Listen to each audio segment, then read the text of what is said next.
في واقعة مرعبة وغريبة كلنا صحينا عليها، بالتحديد في اسكندرية في شارع مصطفى كامل.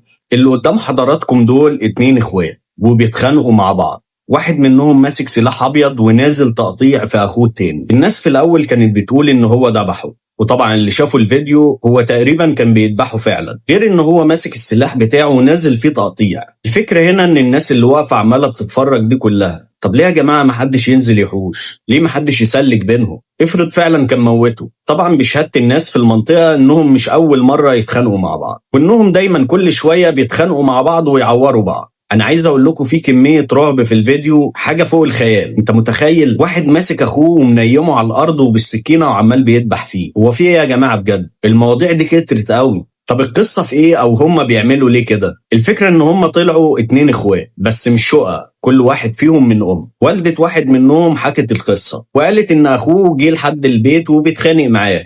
طب ليه؟ علشان خاطر عايز فلوس يروح يشتري بيها مخدرات. طبعا الموضوع اتقلب ودخل في موضوع ستات، وان هم كانوا بيتخانقوا على واحدة ست، والقصة دي كلها طلعوا من البيت وفي نص الشارع وزي ما حضراتكم شفتوا. الفكرة بعد ما الخناقة خلصت وخلاص خلصوا، الناس اللي كانت واقفة بتتفرج واحد منهم شد مع الراجل اللي كان نايم على الارض، اللي هو المفروض كان اخوه كان بيذبحه. شد معاه وقال له يا عم انت مالكش دعوة، احنا اخوات. وقاموا ومشوا مع بعض ولا كأن اي حاجة حصل. طب ايه ذنب الناس وايه ذنبنا ان احنا نشوف الرعب ده؟ وفي الاخر علشان بيشربوا وبيتنيلوا على دماغهم، هل ده يرضي ربنا؟ طبعا دول كده كده هيتجابوا لو اصلا لسه ما اتجابوش، وربنا يهدي.